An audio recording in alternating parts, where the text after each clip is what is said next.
মেয়েকে ডাকো। এতদিন ধরে এত চেষ্টা করলাম নিজেরে লুকিয়ে রাখার জন্য, পারলাম না। আপনাদের জন্য বের হয়ে আসতেই হইল। হতাশ, খুবই হতাশ। মা, মেয়েগুলো কি বলে? চা খাবেন? ঢেলে দেই। আচ্ছা, এই স্যুটে আমাকে কেমন লাগছে? So beautiful, so elegant, just looking like আ ওয়াও। আচ্ছা, তুমি কি এর আগে কখনো প্রেম করেছো? কয়েকটা করেছি। কাজটা কি তুমি ঠিক করেছো না? না, আমি নিজেকে নির্দোষ প্রমাণ করতে চাচ্ছি না। যখন জানি আমি দোষ করেছি, তখন আমি কেন নিজেকে নির্দোষ দাবি করব? আমি দোষী। আমি কি আপনাদেরকে একবারও বলেছি আমি নির্দোষ?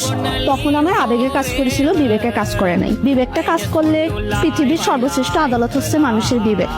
তখন যদি আমার বিবেকটাই কাজ করতো, তাহলে আমি এত বড় ফাঁকের মধ্যে জড়িয়ে যেতাম না। তুমি লেখাপড়া কি করেছো?